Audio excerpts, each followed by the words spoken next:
بسم اللہ الرحمن الرحیم ينصركم الله فلا غالب لكم وإن يخذلكم فمن ذا الذي ينصركم من بعده وعلى الله فليتوكل المؤمنون۔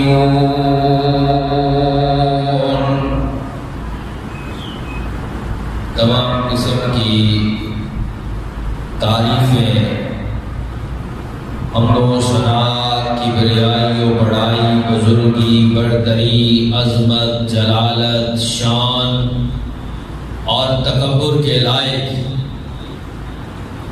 اللہ ملک العلام ذو الجلال والاکرام کی ذات بابرکت ہے، اور بے انتہا، بے شمار، لا تعداد، ان گنت درود و سلام ہو ہمارے پیارے نبی جناب محمد رسول اللہ صلی اللہ علیہ وآلہ وسلم پر، اور اللہ تعالیٰ کی رحمتیں اور برکتیں ہوں صحابہ کرام پر، تابعین اعظام پر، تبع تابعین کرام، محدثین کرام اور علماء کرام پر۔ محترم المکرم سامعین حضرات، اس رمضان المبارک کے مہینے میں 27ویں تاریخ کو فلسطین ارض مقدسہ میں مسجد اقصی پر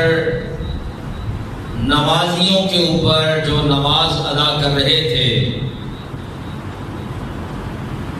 یہودیوں کی فوج نے، اسرائیل کی فوج نے حملہ کیا اور ان نہتے مسلمانوں پر حملے کے بعد وہ مزید آگے بڑھتے رہے اور انہوں نے مسلمانوں پر ان کے علاقوں میں حملے کرنے شروع کر دیے۔ حضرات سامعین، میڈیا میں یہ چیزیں دیکھی گئی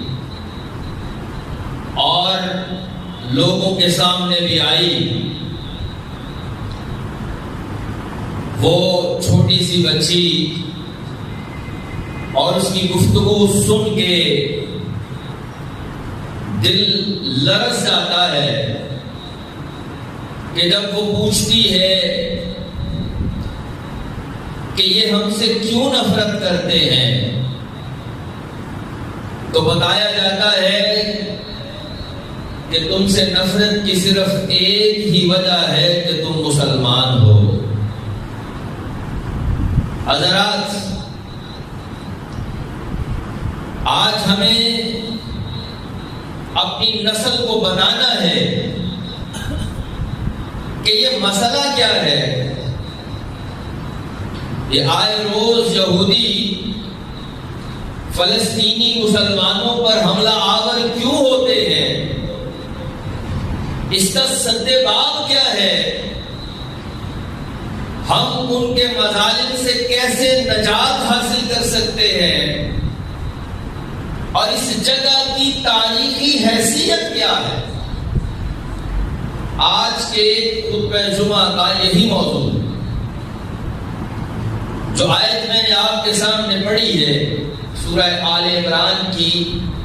160 نمبر آیت میں اللہ تعالیٰ فرماتے ہیں، إِن يَنْصُرُكُمُ اللَّهُ فَلَا غَالِبَ لَكُمْ۔ سنو، اگر اللہ تمہاری مدد کرے تو پھر کوئی تم پر غالب نہیں آ سکتا۔ وَإِن يَخْذُلْكُمْ، اور اگر وہ تمہیں رسوا کرنے پہ آ جائے فَمَنْ ذَا الَّذِي يَنْصُرُكُمْ، تو پھر کون ہے جو تمہاری مدد کر سکے؟ وَعَلَى اللَّهِ فَلْيَتَوَكَّلِ الْمُؤْمِنُونَ، اور مومنوں کو اللہ ہی کے اوپر بھروسہ کرنا چاہیے۔ حضرات، طالب علموں کی جانکاری کے لیے، علم کے لیے، وضاحت کے لیے میں بتانا چاہوں گا کہ یہ فلسطین اور یہ ارض مقدسہ انبیاء کا مسکن ہے، یہ مسلمانوں کا قبلہ اول ہے۔ نبی کریم جناب محمد رسول اللہ صلی اللہ علیہ وسلم جب مکہ سے ہجرت کر کے مدینہ آئے تو 17 مہینوں تک مسلمانوں نے بیت المقدس کی طرف منہ کر کے نماز ادا کی، اور جب اللہ تعالیٰ نے حضور علیہ السلام کو معراج عطا کیا تو آپ صلی اللہ علیہ وسلم کا پہلا پڑاؤ بھی اسی جگہ پر تھا، کہ جس کا قرآن میں تذکرہ موجود ہے کہ سبحان الذی اسری بعبدہ لیلا من المسجد الحرام الى المسجد الاقصی الذی بارکنا حولہ، پاک ہے وہ ذات جو اپنے بندے کو ایک ہی رات میں مسجد حرام سے مسجد اقصی تک لے گئی کہ جس کے ارد گرد کا سارا علاقہ مقدس ہے، اسی لیے اس زمین کو ارض مقدسہ کہا جاتا۔ اللہ کے نبی علیہ السلام نے وہاں پہ انبیاء کرام کی امامت کروائی، پھر وقت بدلا، اللہ کے نبی علیہ السلام کہ صحابی رسول امیر المؤمنین عمر فاروق رضی اللہ تعالیٰ عنہ کا جب دور آیا تو عیسائیوں کا قبضہ تھا بیت المقدس پر، اور عمر فاروق کی بہادری، شجاعت اور دلیری کے کیا کہنے کہ دشمن اپنے گھر میں بیٹھا ہوا عمر سے ڈرا کرتا تھا، اور عمر کا لشکر اگر چل پڑتا کسی کی جگہ کی طرف تو وہ لوگ خود آ کے اپنے علاقوں کا قبضہ امیر المؤمنین کی خدمت میں پیش کر دیا کرتے تھے۔ یہ تاریخ ہے جو آج کے مسلم جماعت کے ذہنوں میں ہونی چاہیے کہ امیر المؤمنین عمر فاروق رضی اللہ تعالی عنہ نے بیت المقدس کی طرف جب لشکر بھیجا تو ان عیسائی پادریوں نے اس شرط پر اس بیت المقدس کا قبضہ بغیر کسی جنگ کے مسلمانوں کو دے دیا کہ اگر تمہارا امیر المومنین ہمارے پاس چل کے آ جائے، اور عمر مدینہ سے چل پڑے، اور وہ واقعہ بھی تاریخ دانوں نے لکھا ہے جو ہمارے اسلاف کی نشانی ہے کہ ایک سواری ہے، سوار دو ہے، کبھی مالک اس پہ سوار ہوتا ہے تو کبھی خادم کی باری آتی ہے۔ تو حضرت عمر رضی اللہ تعالیٰ عنہ کے دور میں یہ بیت المقدس اور یہ سارا علاقہ جس میں مسجد اقصی یہ مسلمانوں کے قبضے میں آ گئے، اور پھر مسلمانوں نے جی بھر کے اس میں عبادتیں کی، اور عبد الملک کے دور میں بڑی شاندار مسجد بنا دی گئی، بڑی خوبصورت مسجد تعمیر کی گئی، اور پھر تاریخ نے پھر پلٹا کھایا، مسلمانوں پہ پھر سوال آیا، صلیبیوں نے جب جنگیں چھیڑی تو مسلمان اب ایمانی قوت میں کمزور ہو چکے تھے، لہذا دوبارہ عیسائیوں کا اس کے اوپر قبضہ ہو گیا، اور یہ 1099 عیسوی کی بات ہے، یعنی یہ 11ویں صدی کا آخری سال ہے جس میں دوبارہ عیسائیوں کا مسجد اقصیٰ کے اوپر قبضہ ہو گیا، اور انہوں نے مسجد اقصیٰ کے اندر بہت ساری تبدیلیاں کر دی، اپنا ایک گرجا اور چرچ بنا لیا، لیکن پھر مسلمانوں کی غیرت نے انہیں جگایا، ایمانی قوت نے انہیں تڑپایا،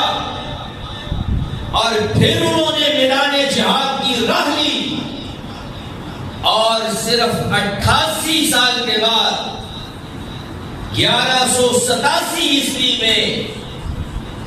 سلطان صلاح الدین ایوبی کی شکل میں مسلمانوں کو ایک حکمران ملا، اور اس اللہ کے شیر نے دوبارہ بیت المقدس اور مسجد اقصیٰ کا قبضہ حاصل کر لیا، اور دوبارہ اس میں مسلمانوں کی حکومت شروع ہو گئی، اور پھر یہ حکومت بہت دیر تک رہی، حتیٰ کہ جب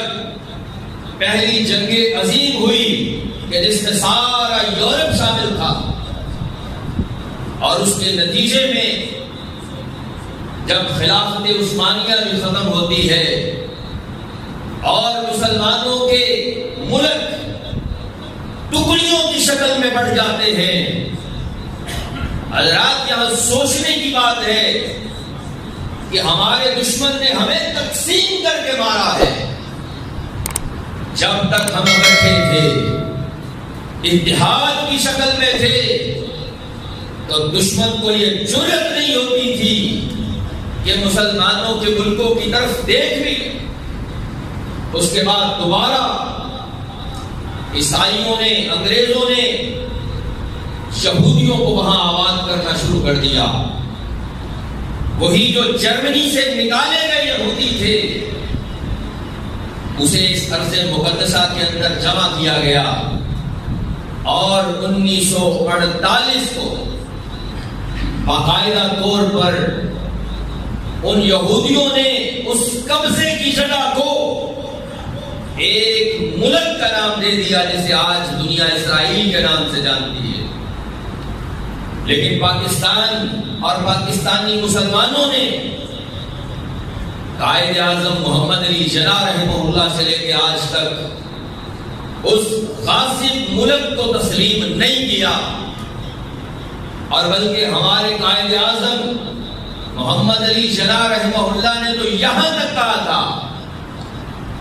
کہ ہم ان فلسطینیوں کی مدد کے لیے ہر موڑ تک جائیں گے، حتیٰ کہ اگر ہمیں جنگ بھی کرنی پڑی تو ہم پیچھے نہیں ہٹیں گے۔ اور وہ وقت ہے اور آج کا وقت ہے کہ وہ یہودی وقفے سے مسلمانوں پہ حملے کرتے ہیں، انہیں انہی کی جگہ سے نکالتے ہیں۔ حضرات سوچنے کی بات یہ ہے کہ آپ کو کوئی آپ کا کرایہ دار آپ کے گھر سے نکال دیتا اور دنیا اس کی حمایت کر رہی ہے کہ نہیں اس نے ٹھیک کیا، آج وہ حال ہے، اور وجہ صرف ایک ہی ہے کہ آج مسلمانوں کا اتحاد پارا پارا ہو چکا ہے، اور اسی کا تذکرہ علامہ اقبال رحمہ اللہ نے 1 صدی پہلے کر دیا تھا، اور کیا کہا کہ ہو گیا مانند آب ارزاں مسلمان کا لہو، اس طرح پانی کی کوئی قیمت نہیں، مسلمان کے خون کی کوئی قیمت نہیں، منتظر ہے تو کہ تیرا دل نہیں دانائے راز، کہ تجھے ابھی تک معلوم ہی نہیں ہو رہا کہ میرے ساتھ ایسا ہوا کیوں ہے۔ میرے ساتھ ہوا اس لیے ہے کہ تو ٹکڑیوں میں بکھر گیا ہے، تو ایک جتھے کی شکل میں نہیں رہا، تیری وہ قوت ختم ہو گئی ہے جو اللہ نے تجھے اتحاد اور اتفاق کی صورت میں بخشی تھی۔ ربط و ضبط ملت بیضا ہے مشرق کی نجات، آج بھی مشرق والوں کی نجات آپس میں ملنے سے ہے. ایشیا والے ہیں اس نقطے سے اب تک بے خبر، یعنی انہیں سمجھ ہی نہیں آ رہی کہ ہماری قوت بنے گی کیسے. ایک ہو مسلم حرم کی پاسبانی کے لیے، نیل کے ساحل سے لے کر تاب خاکے کاشغر. آج بھی اگر مسلمان ایک ہوں گے تو عزت ملے گی، کیونکہ یہ قرآن کا فیصلہ ہے، محمد عربی صلی اللہ علیہ وسلم کا فیصلہ ہے. قرآن کیا کہتا ہے؟ وَاعْتَصِمُوا بِحَبْلِ اللَّهِ جَمِيعًا وَلَا تَفَرَّقُوا، اور اللہ کی رسی کو مضبوطی سے پکڑ لو اور تفرقوں میں نہ پڑو. وَاذْكُرُوا نِعْمَةَ اللَّهِ عَلَيْكُمْ إِذْ كُنْتُمْ أَعْدَاءً فَأَلَّفَ بَيْنَ قُلُوبِكُمْ فَأَصْبَحْتُمْ بِنِعْمَتِهِ إِخْوَانًا. یاد کرو وہ وقت جب تم ایک دوسرے کے خون کے پیاسے ہوا کرتے تھے. یہ عربوں کو اسپیشلی سامنے رکھ کے اس آیت کا مفہوم سمجھنے کی ضرورت ہے کہ کس طرح گھوڑے کو آگے بڑھا لینے پہ جنگیں کیا کرتے تھے. اپنے جانور کو پہلے پانی پلانے کے اوپر جنگیں کیا کرتے تھے، اور جنگیں بھی ایسی نہیں جو ایک دو دن میں ختم ہو جائیں. 40 سال تک لڑائیاں لڑی جاتی رہی، اور وجہ بہت معمولی سی. فرمایا کہ تم لوگ یاد کرو اللہ کی نعمت کو کہ اس نے اس نعمت ایمان کی وجہ سے تمہارے دلوں میں الفت پیدا کی، ورنہ تم تو ایک دوسرے کی جان کے دشمن تھے. اور وَكُنْتُمْ عَلَىٰ شَفَا حُفْرَةٍ مِّنَ النَّارِ فَأَنْقَذَكُم مِّنْهَا، تم آگ کے کنارے پہ کھڑے تھے. اللہ تعالیٰ نے محمد عربی صلی اللہ علیہ وسلم کی صورت میں ایک مسیحا تمہارے درمیان اتارا، اور اللہ کے نبی نے تمہیں اس جہنم کے آگ کے کڑے کے کنارے سے کھینچ کے پیچھے لے کے آئے، اور تمہیں جنت کے ٹریک اور رستے کے اوپر اللہ کے نبی نے چڑھا دیا. یہ اللہ کی نعمت کو یاد کرو. اور آج بھی امت مسلمہ اسی وجہ سے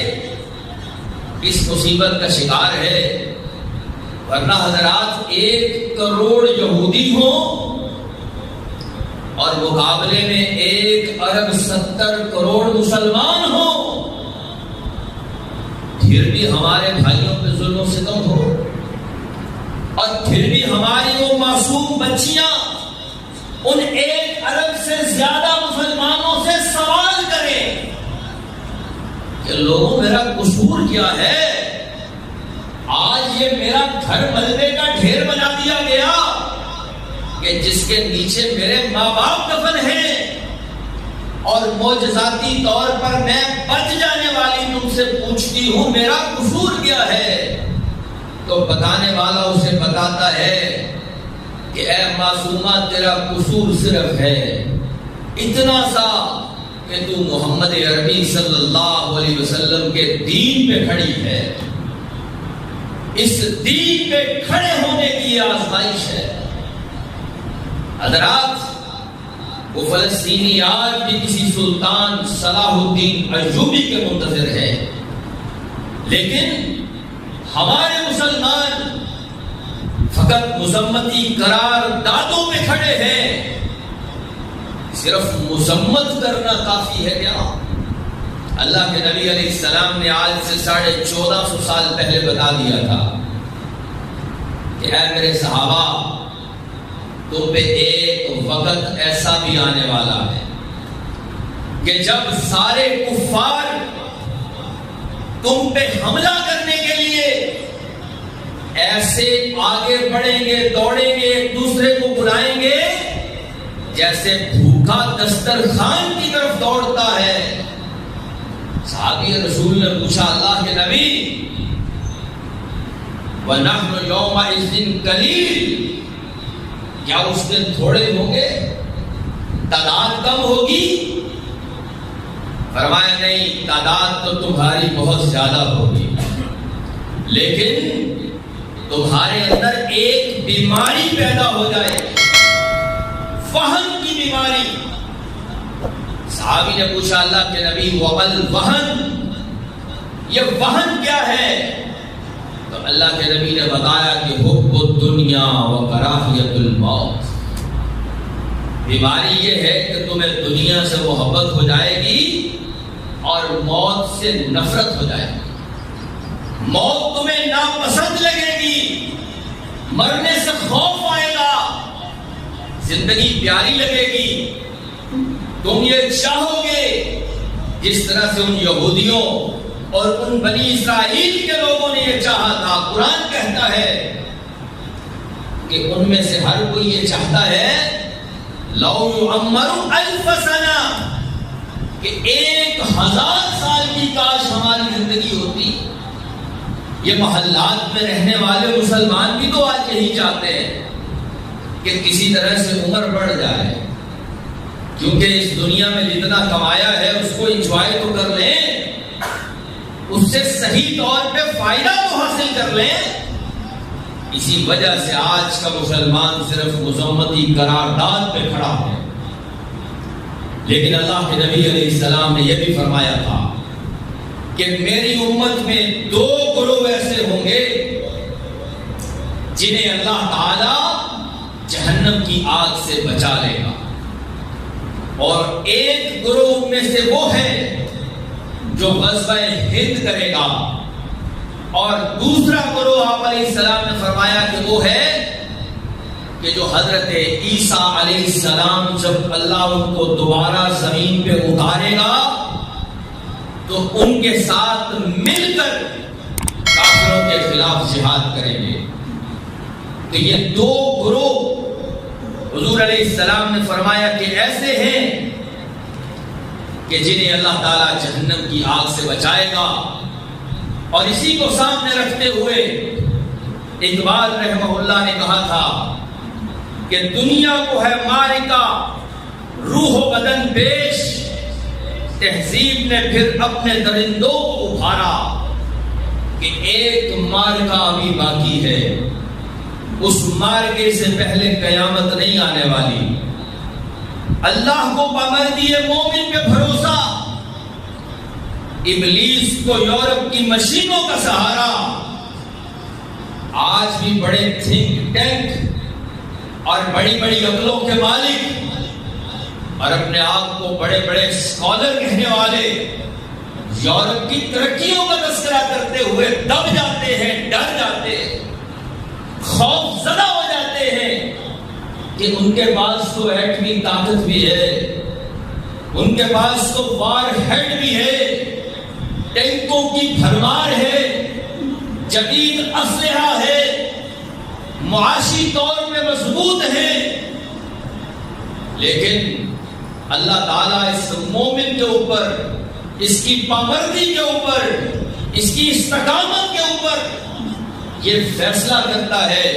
کہ تم 313 ہو تب بھی تھوڑے نہیں، لیکن شرط یہ ہے کہ تمہارے اندر ایمانی قوت ہونی چاہیے۔ تقدیر امم کیا ہے کوئی کہہ نہیں سکتا کہ کیا ہونا ہے کیا ہوگا، لیکن مومن کی فراست ہو تو کافی ہے اشارہ۔ مومن آج بھی وہی فہم و فراست لے آئے جو ان کے اسلاف میں تھی، تو دنیا کی کوئی طاقت بھی انہیں زیر نہیں کر سکتی ہے۔ تو اسی لیے اللہ تعالیٰ نے کہا تھا کہ اے لوگوں ایک رسی میں پروئے جاؤ، اور حضور نبی کریم علیہ السلام نے بھی اسی چیز کا درس دیا کہ لوگوں آپس میں جڑو، آپس میں اکٹھے ہو جاؤ۔ یہ نہیں کہ تمہاری حالت منتشر ٹکڑوں کی جیسی ہو، لہذا آپس میں محبت کرنے کے لیے دل کھلے رکھنے ہوں گے۔ اور فرمایا کہ لا تباغضوا ولا تحاسدوا ولا تدابروا وكونوا عباد اللہ اخوانا۔ نہ تو آپس میں رنجشیں رکھو، بغض رکھو، نہ حسد رکھو، اور نہ ہی کسی کی جاسوسیاں کرو۔ وَكُونُوا عِبَادَ اللَّهِ إِخْوَانًا، اللہ کے بندے بن جاؤ اور بھائی بھائی بن جاؤ۔ اور حضور علیہ السلام کا وہ فرمان مبارک کہ ترل المؤمنین فی تراحمہم وتوادہم وتعاطفہم کمثل الجسد اذا اشتکا عضوا تداعی لہ سائر الجسد بالسہر والحمى، کہ تم مومنوں کو دیکھو گے کہ وہ ایک جسم کی مانند ہے کہ اگر جسم کے ایک حصے کو بھی تکلیف ہو تو پورا جسم اس تکلیف سے لرز جاتا ہے، کانپ جاتا ہے، بخار میں مبتلا ہوتا ہے۔ حضرات، یہ حدیث پیارے نبی علیہ السلام کی ایک روشن دلیل ہے۔ آج جب وہ ویڈیوز ہمارے سامنے آتی، وہ غزہ میں خون سے لتھڑے ہوئے لاشیں ہمیں دکھتے ہیں، وہ جب معصوم بچوں کی پکار ہم سنتے، خدا کی قسم کلیجہ چیر جاتا ہے۔ اگرچہ بے بس ہیں، کر کچھ نہیں سکتے، لیکن ان کا وہ درد ہم اپنے دلوں میں محسوس ضرور کرتے ہیں۔ اور یہی پیارے نبی علیہ السلام نے فرمایا تھا کہ مومن ایک جسم کی مانند ہے، چوبھے کانٹا جو کابل میں تو ہندوستان کا ہر پیر و جمع بےتاب ہو جائے۔ بےتابی بنتی ہے، ایمان کا حصہ ہے، اخوت اور بھائی چارے کی دلیل ہے۔ میرا بھائی اگر بے چین ہو، مجھے کیوں نیند آ جائے؟ میرا بھائی اگر کسی ظلم کا شکار ہے تو میں ترقی کی کون سی راہیں تلاش کرتا پھرتا ہوں؟ تو لہذا اعتصام باللہ، اللہ کے ساتھ اور اس کے دین کے ساتھ جڑنے کا ٹائم ہے، اللہ سے اس کی مدد مانگنے کا ٹائم ہے، اس لیے کہ اللہ نے دو فیصلہ کر دیا ہے، ان ینصرکم اللہ فلا غالب لکم، اگر تمہاری مدد اللہ کرنے پہ آ گیا تو کوئی دنیا کی طاقت تمہیں غالب نہیں کر سکتی۔ لیکن سنو، اگر اللہ ناراض ہو گیا، اللہ نے تم سے منہ پھیر لیا، وَإِن يَخْذُلْكُمْ فَمَنْ ذَا الَّذِي يَنصُرُكُمْ، پھر کون تمہاری مدد کرے گا؟ پھر کوئی اللہ کے سوا تمہاری مدد نہیں کر سکتا۔ اور علامہ ناصر الدین البانی رحمہ اللہ نے بڑی خوبصورت بات کی تھی۔ علامہ ناصر الدین البانی رحمہ اللہ 20ویں صدی کے بلا شبہ سب سے بڑے محدث ہیں کہ جنہوں نے حدیث کے اوپر بے انتہا کام کیا اور مسلمانوں کو ایسا تحفہ عطا کیا ہے کہ اب مسلمان اپنے اس دین کے اوپر، احادیث کے اوپر آسانی سے عمل پیرا ہو سکتے ہیں۔ ایک ایک حدیث کے اوپر حکم لگایا ہے، ھذا حدیث صحیح، ھذا حدیث حسن، ھذا حدیث ضعیف۔ علامہ ناصر الدین البانی رحمہ اللہ کیا فرماتے ہیں؟ ان اراد المسلمون عودۃ القدس، اور مسلمانوں سنو، اگر بیت المقدس دوبارہ لینا چاہتے ہو، فَلْيُغَيِّرُوا عَقَائِدَهُمُ الْفَاسِدَةَ، تو اپنے ان فاسد عقیدوں کو تمہیں بدلنا ہوگا، وَأَخْلَاقَهُمُ السَّيِّئَةَ، اور اپنی بری عادات کو چھوڑنا ہوگا۔ یہ بیت المقدس اب تمہیں دوبارہ پلیٹ میں رکھ کے واپس نہیں ملے گا جیسے حضرت عمر کو ملا تھا۔ تمہارے اندر عمر جیسی شجاعت، بہادری اور ایمان کہاں سے ہے کہ وہ تمہیں تشتری میں رکھ کے چابیاں بیت المقدس کی پیش کر دیں؟ نہیں، اپنے فاسد عقائد کو بدلنا ہوگا۔ یہ نہیں کہ تمہارے ذہنوں میں اللہ کے سوا کوئی اور بھی مددگار بیٹھا ہو، یہ نہیں کہ اللہ کے سوا تم کسی اور کو بھی ربوبیت کا دعوے دار سمجھتے ہو، اللہ جیسی صفات کسی اور میں بھی مانتے ہو۔ ایسے عقائد رکھ کے فلسطین اور بیت المقدس کو واپس لینے کی خواہش رکھنا بے وقوفی ہے۔ وَأَخْلَاقَهُمُ السَّيِّئَةَ، اور برے اخلاق بھی چھوڑنے ہوں گے، اچھا مسلمان بننا ہوگا، اپنے اخلاق عادات کو بہتر بنانا ہوگا۔ حضرات سامعین، ہم اللہ کی واضح نافرمانیاں بھی کریں اور یہ بھی سوچیں کہ اللہ تعالیٰ آسمان سے فرشتے کیوں نہیں اتار رہا ہماری مدد کے لیے؟ اور کبھی اپنے اخلاق تو دیکھو، کبھی اپنے ایمان تو دیکھو کہ آخرت پر ایمان رکھنے کے باوجود دنیا میں تقیہ کیے ہو اور سب کچھ جانتے بوجھتے ہوئے بھی اپنے اخلاق کو بہتر نہیں بناتے ہو، تو یہ عرض مقدسہ تمہیں کیسے واپس مل سکتی ہے؟ بہرحال حضرات سامعین، ہم کیا کر سکتے ہیں؟ ایک بے بسی کے عالم میں افسوس کی یہ بات ہے، لیکن ایک دروازہ آج بھی کھلا ہے، وہ در کبھی بند نہیں ہوتا۔ اس در میں کی گئی فریادیں وہ اللہ کے ہاں قبولیت حاصل کرتی ہے، لہذا ہمارے ہاتھ اٹھ جانے چاہیے اس رب کائنات کے سامنے، اپنے ان مظلوم، اپنے ان ظلم زدہ بھائیوں کے لیے، اور ہم اپنے رب پروردگار سے یہ دعائیں کریں کہ ربنا لا تجعلنا فتنة للذین کفروا واغفر لنا ربنا انک انت العزیز الحکیم۔ اے اللہ، ہمیں مشق آزمائش نہ بنانا ان کافروں کے ذریعے، اور ہم دعائیں کریں اپنے رب سے کہ ربنا افرغ علینا صبرا وثبت اقدامنا وانصرنا علی القوم الکافرین۔ اے اللہ، ہمیں صبر عطا کر اور کافروں کے خلاف ہمیں مدد عطا کر، حمایت عطا کر، اور ہمارے قدموں کو جما دے، ہمیں ثابت قدمی عطا کر۔ اس لیے کہ ثابت قدمی ایک ایسی چیز ہے، ان الذین قالوا ربنا اللہ ثم استقاموا تتنزل علیہم الملائکہ۔ فرشتے ثابت قدمی سے اترتے،